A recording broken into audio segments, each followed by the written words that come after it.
الله أكبر الله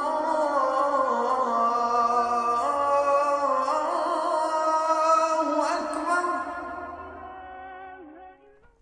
بسم الله الرحمن الرحيم. Assalamu alaikum wa rahmatullahi wa barakatuh. Peace be with you. We are reaching one of the first messengers, peace be upon him, Noah. And with him there are so many teachings that we can get when it comes to psychology, when it comes to his personality and the way he was dealing with his community, with people around him, and with his own reality and his own destiny in this world. We don't have enough time within one chronicle to get the whole picture, but at least we can get some features that are important, because he was facing his community and he was ridiculed and he was rejected. And what he did from the very beginning is to make it clear that his belief, his conviction, the way he was dealing with God, the source, was what was giving him this power and this confidence. And this is what we find in the Quran. بعد أعوذ بالله من الشيطان الرجيم واتل عليهم نبأ نوح إذ قال لقومه يا قوم إن كان كبر عليكم مقامي وتذكيري بآيات الله فعلى الله توكلت فأجمعوا أمركم وشركاءكم. And relate to them the story of Noah, when he said to his people, "O my people, if my presence among you and reminding you of God's signs is too much for you, then in God I have put my trust." This is the starting point of the first feature that we get, and it's a psychology of conviction, a psychology of independence, meaning I rely on God. So if you are not happy, if this is too much for you, if you are ready to reject, remember and know that my source, my power, the source of my conviction, this psychology of conviction comes from God and only from God. This is the first attitude that he had, and it's important for us because this rejection, this being ridiculed by the people around him, this is something that all the messengers got in their experience and that we are getting in our experience today wherever we are. This is the reality. So the point here is really for him to make it clear that this is what he is relying on, God, and the meaning and the very meaning of Tawheed. So this psychology of independence is going also, this psychology of conviction is relying also in a perception of his relationship with his community, which is, I'm independent, I'm not expecting, I'm not waiting, I don't want anything from you. And this is once again what we are getting in the Quran when it is said, فَإِن تَوَلَّيْتُمْ فَمَا سَأَلْتُكُمْ مِنْ أَجْرٍ إِنْ أَجْرِيَ إِلَّا عَلَى اللَّهِ وَأُمِرْتُ أَنْ أَكُونَ مِنَ الْمُسْلِمِينَ. But if you turn away, I have not asked you for any wage. My wage falls only on God, and I was commanded to be of those who submit, meaning who are entering in God's peace, who are Muslims. So here, not only here saying my conviction is coming from the source, only one God, and I rely on him, tawakkaltu ala Allah. But you have to remember that I'm not expecting and I don't want anything, no gift, no reward from you.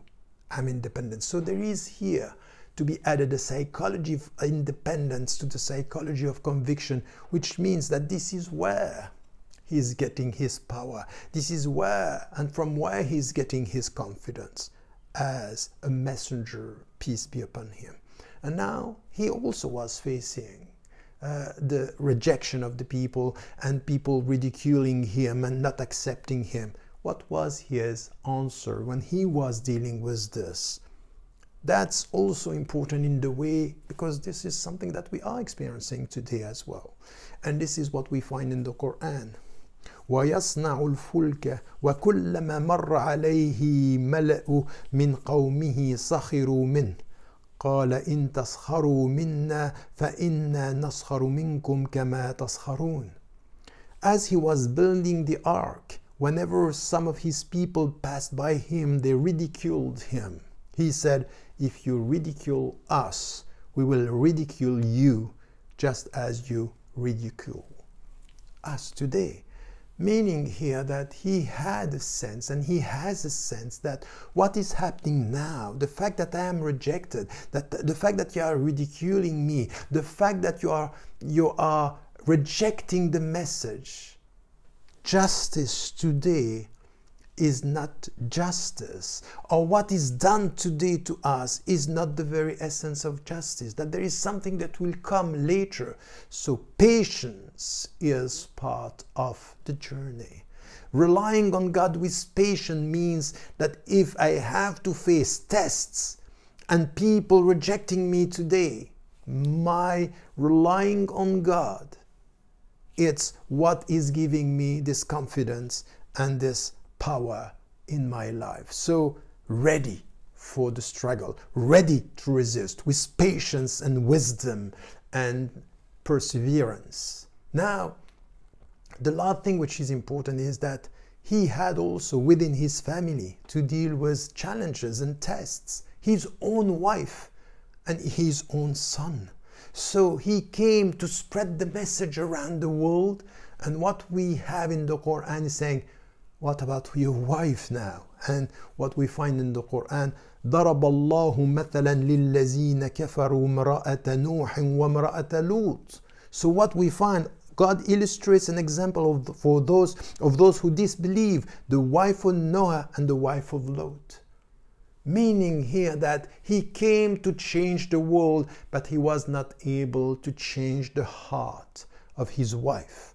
That the challenge here is that this power to face the world was not enough to change his wife's heart. And this is also a test for him, that you love, you go along, and then you can't have the power on the people you love. This is the psychology based on humility, and you have to be humble here. And this is also what he had to face with his son, when it is said, وَنَدَى نُوحُ رَبَّهُ فَقَالَ رَبِّ إِنَّ ابْنِي مِنْ أَهْلِي وَإِنَّ وَعْدَكَ الْحَقِّ وَأَنْتَ أَحْكَمُ الْحَاكِمِينَ. And Noah called to his Lord. He said, oh my Lord, my son is of my family, and your promise is true, and you are the wisest of the wise. Yes, this is my family. No, your family is not about your blood. Your family is not about the people who are close to you. Your family is based on righteousness, iman, faith, and the closeness to God. This is what you have to understand, and you have no power on this. So you have the features, these psychological features of power when it comes to resisting opposition, but you don't have power to change the hearts of the people you love. Because this is God's secret. You have to get this and to understand this is the starting point of this humility in your spiritual journey. Don't forget to tell the people you love that you love them. Life is fragile.